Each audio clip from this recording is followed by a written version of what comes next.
Film The Call merupakan sebuah film thriller psikologi kriminal Amerika Serikat yang rilis pada tahun 2013. Film yang disutradarai oleh Brad Anderson ini diperankan oleh Halle Berry, Abigail Breslin, dan masih banyak lagi. Pada awal film menampilkan kesibukan sebuah kantor 911 di mana terdapat seorang customer service bernama Jordan yang setiap harinya harus menjawab emergency call dari hal sepele sampai kasus serius, seperti perampokan bahkan kasus pembunuhan. Suatu hari, Jordan mendapatkan panggilan tentang seorang anak bernama Leah Templeton yang rumahnya dimasuki pria misterius. Jordan kemudian membimbing anak tersebut supaya bisa lolos dari bahaya. Ia memberi instruksi supaya membuka jendela, menaruh sandal di bawah jendela, kemudian menyuruh Leah bersembunyi di bawah tempat tidur. Hal itu akan mengacaukan pria misterius seperti seolah-olah Leah kabur melalui jendela. Rencana itu awalnya berhasil, tetapi kecerobohan Jordan yang kembali menelpon anak itu membuat posisinya diketahui pria misterius itu. Mendengar jeritan Leah di telepon membuat mental dan psikologis Jordan terganggu.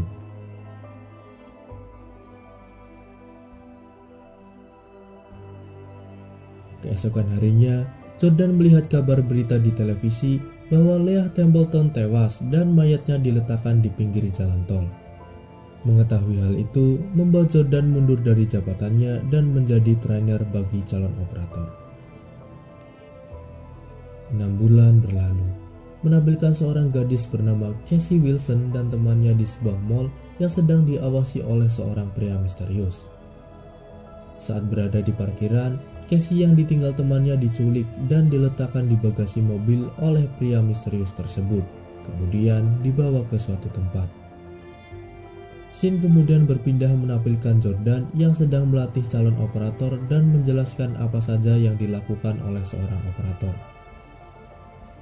Jordan kemudian mengajak calon operator ke meja kerja Brock, penggantinya yang baru saja menjabat selama 6 bulan, tentang bagaimana menjawab panggilan 911. Tetapi ternyata panggilan itu berasal dari Casey yang sedang diculik. Kejadian ini mengingatkan Jordan kepada kasus Leah Templeton dan kesalahannya yang terdahulu. Untuk itu, Jordan berusaha sebisa mungkin menyelamatkan Casey dan belajar dari kesalahannya. Melihat hal itu, Jordan kemudian mengambil alih panggilan. Jordan meminta Casey tetap tenang dan mengatakan bahwa posisinya diketahui.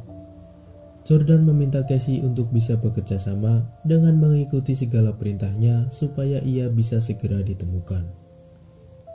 Jordan mulai menanyakan nama lengkap, alamat, sampai ciri-ciri orang yang menculiknya.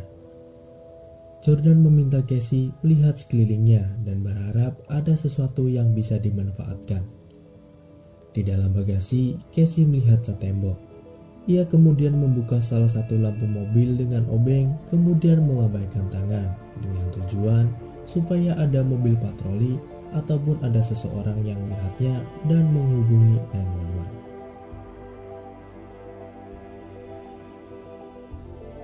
Rencananya berhasil, ada seseorang yang menghubungi 911, tetapi si penculik itu tersadar dan berpindah jalur.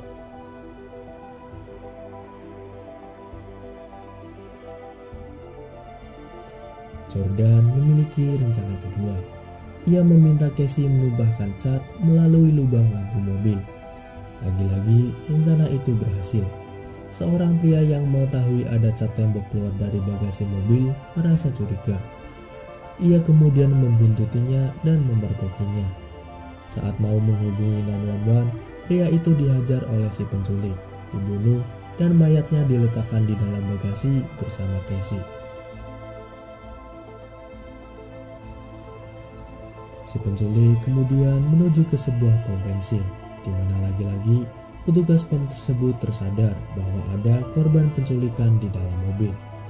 Tetapi naas, saat mau membebaskan Casey, petugas pom tersebut disiram bensin dan dibakar hidup-hidup. Penculik itu pun lolos. Sampai sini belum diketahui apa motif penculikan yang dilakukan. Sesaat kemudian, polisi berhasil menemukan TKP pembunuhan, Tetapi penculik itu berhasil lolos dengan menukar mobilnya dengan mobil pria yang dibunuh. Dari TKP itu, polisi menemukan sidik jari yang ditinggalkan di botol kaca kloroform sejenis obat bius, dan diketahui penculik itu bernama Michael Louis Foster, seorang pria dengan catatan kriminal bersih, berusia 36 tahun, tinggi badan 183 cm dan berat badan 82 kg, yang beralamat di Channing Court nomor 451. Oke, sampai sini kita sebut saja penculiknya bernama Michael. Polisi kemudian segera menuju alamat tersebut. Di salah satu dinding kamar, terdapat foto mendiang adiknya Michael yang sekilas mirip dengan Casey dan Leah, yaitu berambut pirang. Clue pertama mulai terlihat, adiknya Foster yang meninggal dunia dan adanya kemiripan antara keduanya. Scene berpindah menampilkan Michael membawa Casey ke sebuah area terbuka. Tidak ada rasa takut sedikit pun dari wajah Michael yang mengetahui Casey telah menghubungi 911 lebih dari 1 jam. Jordan kemudian berbicara dengan Michael. Dari gaya bicaranya, Michael merupakan orang yang sama dengan pembunuh Leah Templeton. Ini adalah clue kedua. Sementara itu, polisi yang menggeledah rumah Michael menanyakan alamat sebuah pondok kepada istrinya, di mana kemungkinan pondok itulah Casey dibawa pergi. Malam pun tiba, polisi menggeledah pondok tetapi hasilnya nihil, tidak ada Casey maupun Michael. Jordan yang sudah terlanjur terlibat dengan kasus ini tidak bisa hanya duduk diam menunggu investigasi dari pihak kepolisian. Berulang kali ia mendengarkan rekaman percakapan antara dirinya dengan Michael sebelum sambungan telepon itu putus. Sampai suatu ketika, ia mendengarkan sebuah bunyi seperti benturan antara logam dan sebuah tiang besi.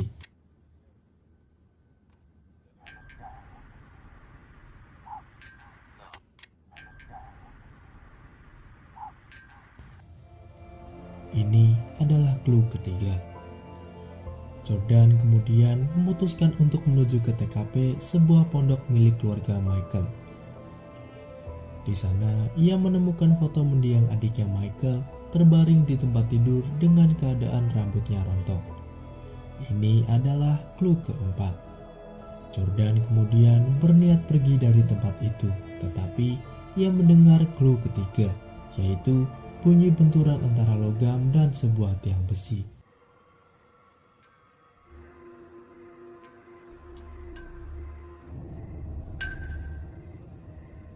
Di mana kejadian itu terjadi tepat sesaat setelah sambungan telepon terputus. Dugaan Jordan benar, ternyata di tempat itu terdapat ruang bawah tanah di mana Casey disembunyikan. Ia kemudian memasuki tempat itu secara diam-diam, hingga akhirnya Jordan berhasil menemukan Michael. Jordan langsung saja bersembunyi di sebuah ruangan. Ketika Michael menyalakan lampu, terdapat foto anatomi kepala manusia, dan terlihat Michael sedang mencium rambut manusia berwarna pirang dengan sedikit warna biru. Ini adalah clue kelima. Beruntung, Jordan yang bersembunyi di balik pintu lemari tidak ketahuan. Di satu sisi terlihat Michael membawa Casey yang sudah terikat di atas tempat tidur ke sebuah ruangan. Ya, Michael akan melakukan operasi pengangkatan kulit kepala. Operasi ini dilakukan dengan kondisi Casey sadar penuh, karena rambut yang Michael butuhkan yang masih ada aliran darahnya. Beruntung Jordan datang tepat waktu dengan menghajar Michael. Terjadi perkelahian yang cukup sengit antara dua wanita tangguh melawan seorang psikopat. Bukan hal yang mudah melawan seorang psikopat. Seorang psikopat diketahui tidak memiliki rasa emosional, rasa simpati, belas kasihan, bahkan tidak memiliki rasa sakit. Walaupun Michael menerima serangan sampai bercucuran darah, ia tetap berdiri tegak. Hingga suatu momen saat mereka ingin kabur, Casey menusukkan sebuah gunting di pinggang Michael, dan ia pun pingsan seketika.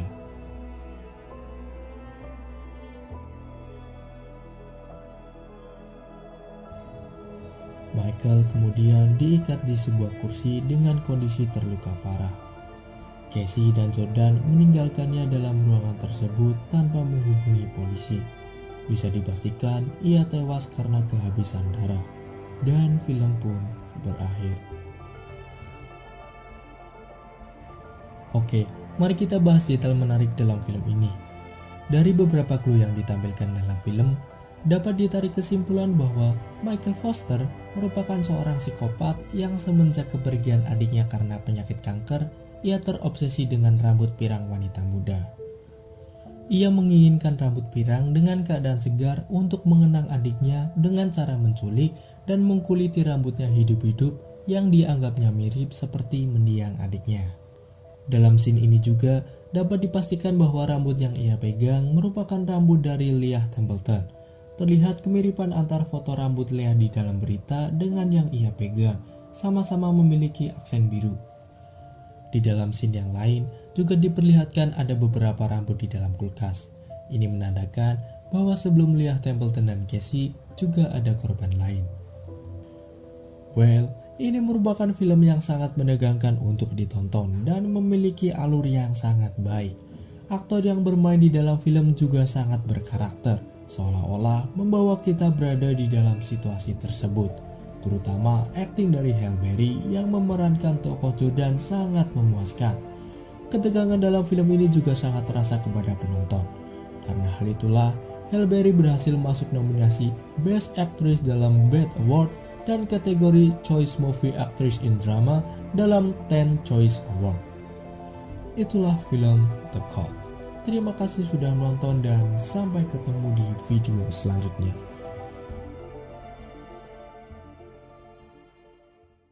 Put your head on my shoulder, hold me in your arms, baby,